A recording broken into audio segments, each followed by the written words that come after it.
Hey, thanks for joining into this virtual women's retreat. I know that we are able to gather in person for a lot of things, but it is also nice that we can still connect virtually. It allows me in New York to connect with you who are in Virginia, and I imagine there may be some people Zooming in with us from some other places. So we are blessed indeed to now be able to have both some opportunities for in-person gatherings, and we can also still gather this way. I'm Russ. I am an ordained pastor in the Presbyterian Church USA. I'm currently based in New York. I live in New York City, but this may not look like New York City. I'm actually in central New York while I'm filming this. And central New York is completely beautiful in the spring. That is because for about 6 months, it all stays covered in snow. So when all the snow melts, it's quite lovely. So I'm so glad you're here. And I hope that you will find some new ways to be intentional about encouraging others and new ways to encourage others. Perhaps some things that you really haven't thought of as being encouraging, but actually are. I will, full disclosure, I was raised by encouraging people.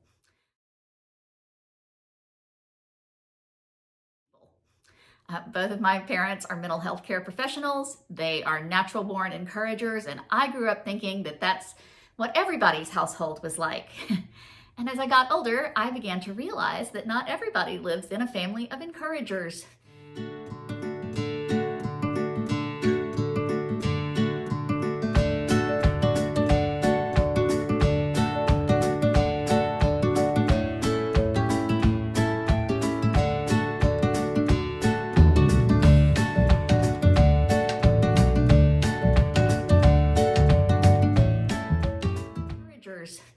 And in fact, when you haven't been encouraged, it is really hard to know how to encourage others. But the good news is that anybody can become a top class, first class encourager.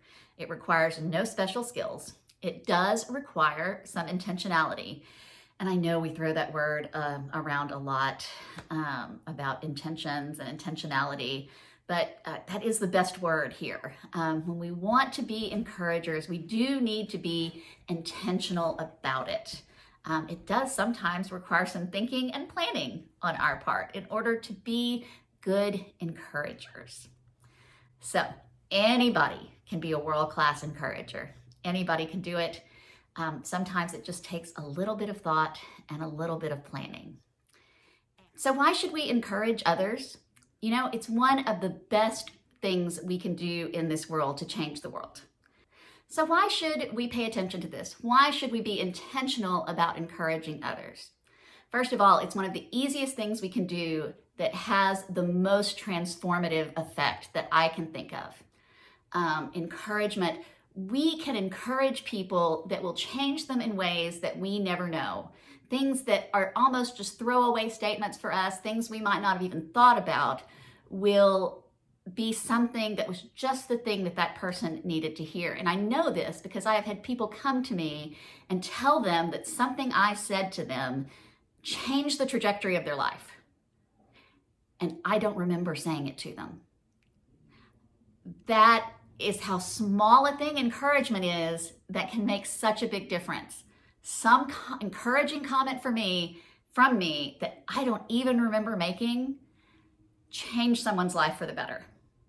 How easy is that? Literally, this has happened more than once. Comments I don't remember making because it really wasn't that important to me, but it was really important to them. So encouragement requires so little effort, but it can make such a big difference.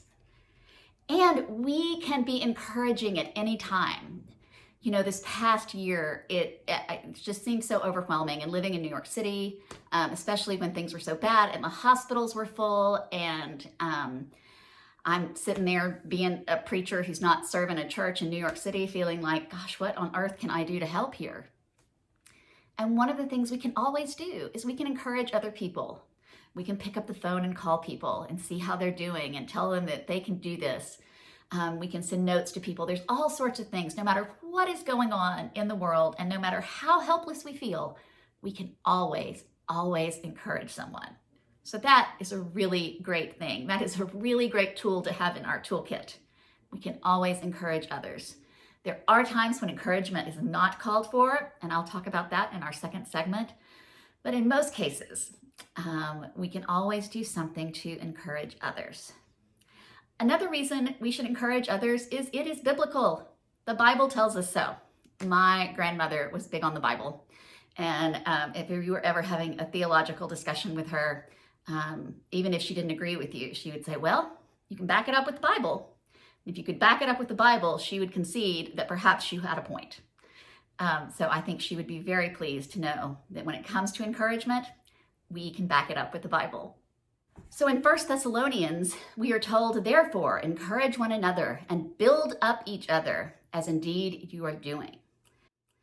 That's a pretty strong commandment. Therefore, encourage one another. This is something, and of course, this was a letter to the church at Thessalonica. So this is being said to church people.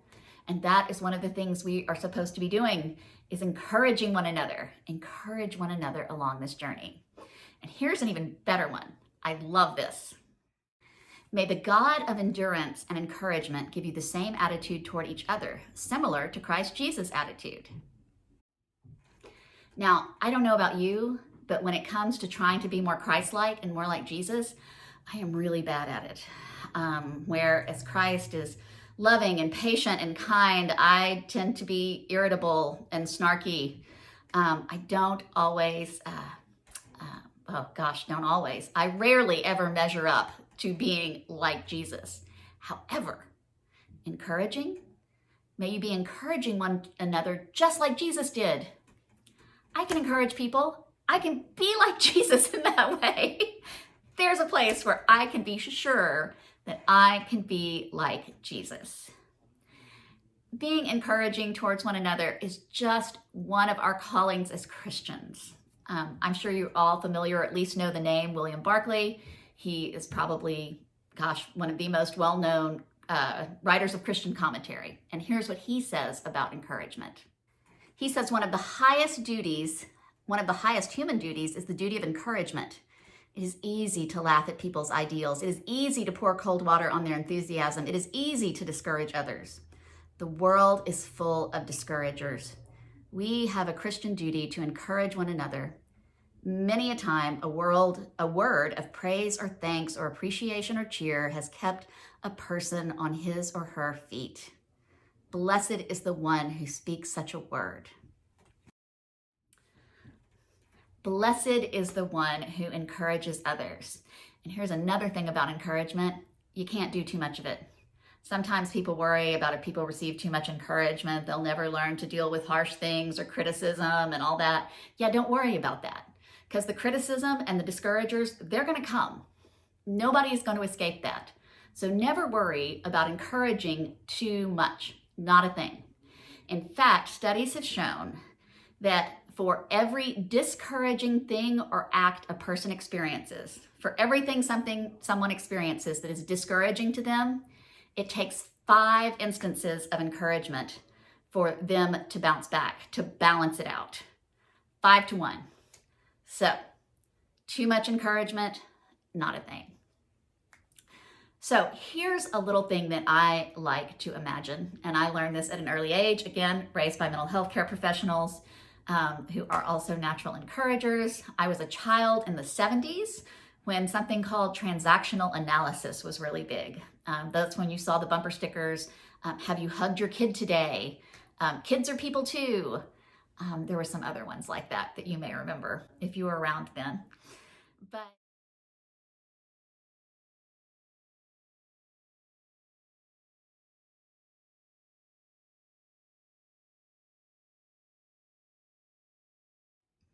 so I was raised on this kind of thing, and one of the books I had as a child, which I think is an excellent one for grown-ups too, is a book about ILAC.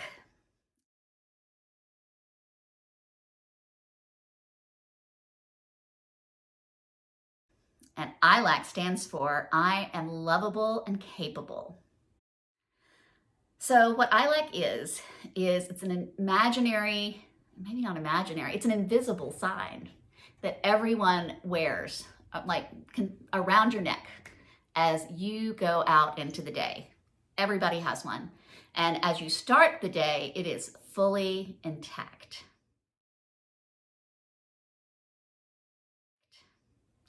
But as you continue on your way, every time someone says something ugly or hurtful to you, a little piece gets torn away.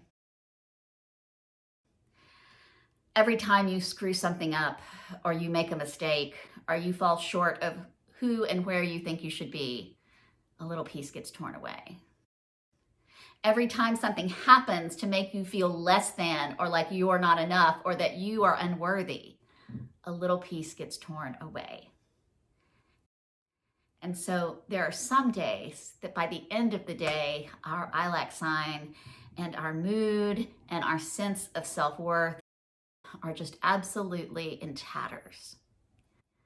So that's one of the best ways to be intentional about being encouraging to others. As you encounter people throughout your day, just imagine that everybody is wearing that sign. And you do not want to be the person who does or says anything that tears away at that sign. So I've been imagining those signs since I was a child. So if you're just now starting, it may take a little practice, but trust me, it'll become second nature. So I'm going to talk more about ways we can encourage people. And again, ways you may not have thought of before, but just the very first thing we want to do when we seek to be an intentional encourager is to be mindful of the words we choose. To just think about the words we choose. I would like to go back in history and stop whoever said, "Sticks and stones may break my bones, but words will never hurt me." That is one of the biggest lies that has ever been perpetuated on our society, because words hurt deeply. Bones heal, bruises heal, but there are words that people have said and that others have heard that are still hurting. I talk to people on a regular basis who are carrying around wounds from high school. People my age. I'm 50 years old. Oh, I'm 51. Anyway, there are people my age and older who are still carrying around hurts from when they were a child, when they were in high school, from their early adulthood, because of something someone said to them. Words are so powerful, y'all.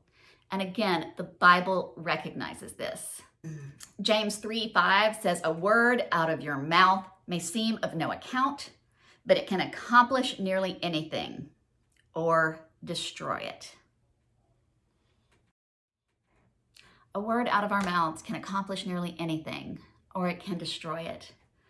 So the very first step in being an intentional encourager is being mindful of the words that we choose. And as somebody who is quick to speak or to react to something, I have to really work at this. There's nothing wrong with pausing before you respond to something. There's nothing wrong with pausing and thinking about what you are going to say, because your words matter. And don't ever doubt that. Maybe you think that people don't really listen to you. Maybe you think that what you say doesn't matter, and I can assure you that it absolutely does. Your words matter to people. So we want to choose them carefully. We always want to use words that build up instead of tear down. And one of the ways that we can kind of go through that, and you've probably seen this, but I think it's a nice tool, is it's think. Think. Before we say something, we can go through these things. And it may not apply to every situation, but it does apply to a lot of them. The first thing is T. Is it true? Is what I'm saying true? Now, that is not the only thing, because we know that we can tell people the truth and it can still be hurtful and harmful. But the first thing is it true? The second thing is it helpful? It may be true, but is it helpful for the person to hear this? Or will it be harmful? So is it true? Is it helpful? Is it inspiring? Is it something, again, that is going to lift people up and encourage them? Is it inspiring? Is it necessary? Is this something that has to be said? Sometimes things are true and they may not be helpful and they may not be inspiring, but it's something that needs to be said. Is this something that is necessary? Does it need to be said? And then K, is it kind? Now's a good time to jump in and talk about the difference between being kind and being nice. Sometimes they get interchanged and they're not really the same thing. Being nice is asking how someone's day is. Kind asks and then really cares about and listens to the answer. Nice does what's acceptable. Kind does what is good and right. Nice wants to please people. Kind wants to care for people. Nice asks the barista how they're doing. Kind knows the barista's name and what kind of dog she has. So, little bit of a difference. When we think about, is it kind? We really are talking about, is it kind? Not just, is it nice and polite?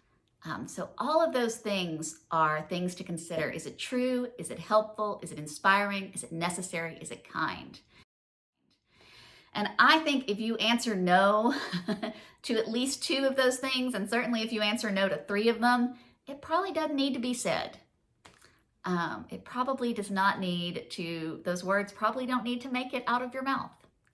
There are always times when we have to tell people unpleasant things, when we have to bring up uncomfortable subjects. I'm not saying that we avoid conflict, that we avoid disagreement or debate. But when we are interacting with people and we are thinking about how to be encouraging, this think tool is a really good one to use. So, encouragement is important. It is the easiest thing we can do that can make the biggest difference. It is biblical. It is who we are called to be as people of God. And the way we start is to be intentional about our encouraging and to be mindful of our words. So with that, we are going to break into some groups. I think Adam has that all set up, I'm hoping. And we're going to talk about some things that have been said to you where you have been encouraged, or people in your life who have encouraged you. And then we'll come back and talk a little more. Thanks.